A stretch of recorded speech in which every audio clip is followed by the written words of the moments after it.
Welcome back to Educator.com.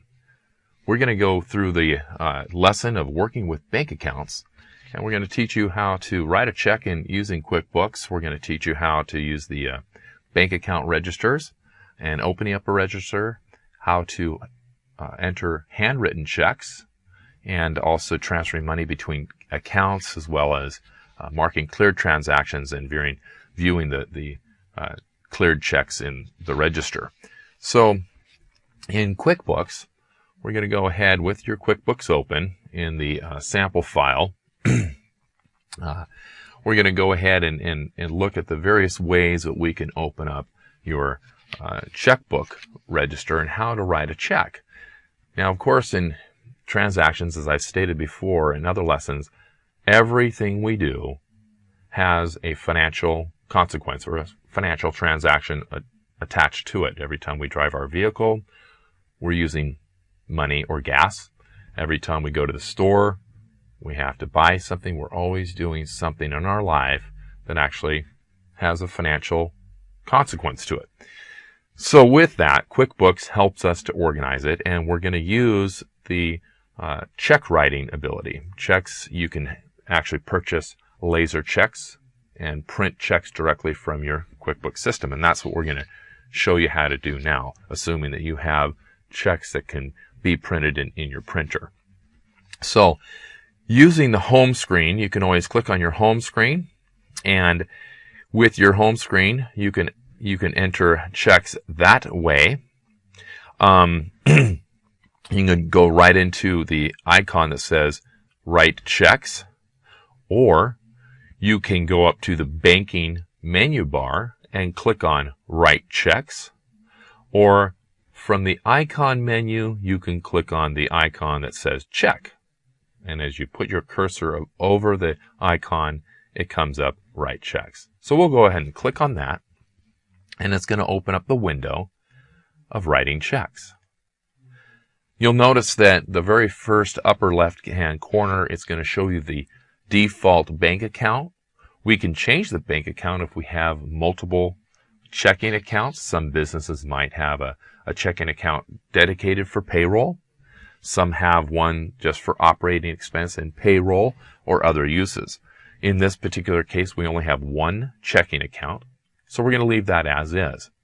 It will always show you, according to your register, what the ending balance is, so that before you write your check, you want to make sure that you have enough funds to cover it.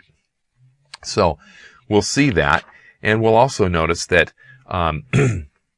we have a couple of options. This does look like a regular check here in the field, and just below that we have a couple of options. We can say it's an online payment or to be printed.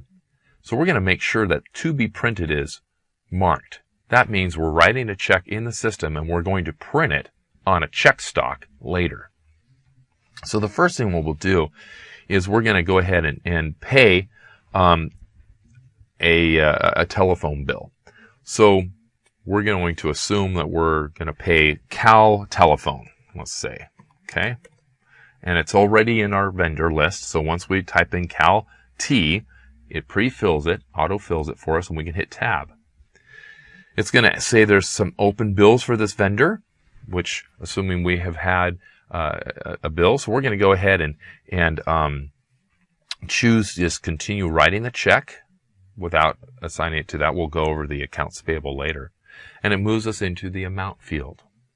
Here in the amount field, we're going to say we're going to pay $156.91. We'll hit Tab, and you'll notice that there it automatically will handwrite the amount in the amount field for us. It will also pull in from our vendor list the address, name and address of that particular vendor that we're paying. We could put down in the memo field that this is for telephone expense or office telephone, let's say.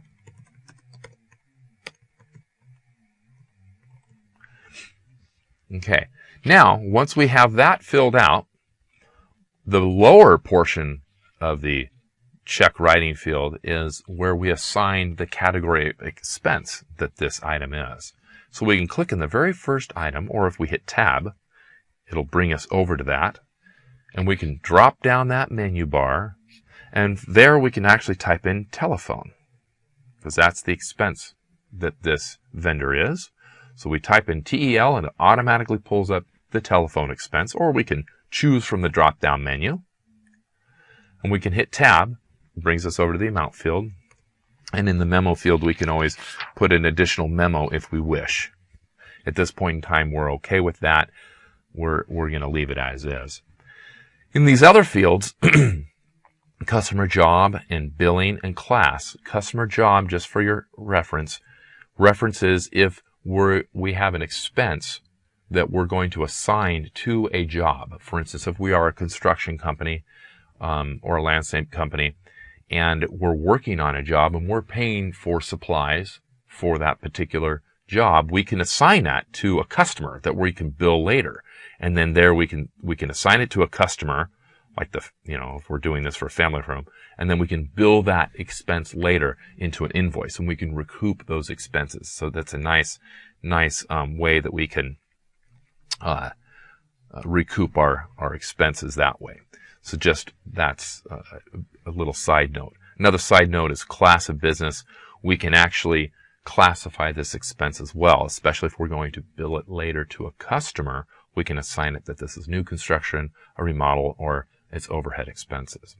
So we're just going to leave those blank for now, but keep in mind that those are helpful tools that we can use in invoicing and recouping those expenses if they are for a client. At this point in time, we can say save and close, and it's going to record, a nice little recording sound. It's going to record that expense. So there's how we can write a QuickBooks check. Now that check is actually in there ready to be printed. If we wanted to print it and we were ready to print it to our printer, and we have check stock in our printer, from the file menu, we can click on that. We could say print forms, and we'll see checks. We'll choose checks, and there's the check that we just wrote. Assuming that we're in sequence with our check numbers, we can make sure that the check number is correct. This is 10080. It's checked. If we hit OK, it's going to bring us to a printer, and then we can print. We're not going to print at this point in time, but that's how we would print that check. I'll hit cancel at this point. Okay. So now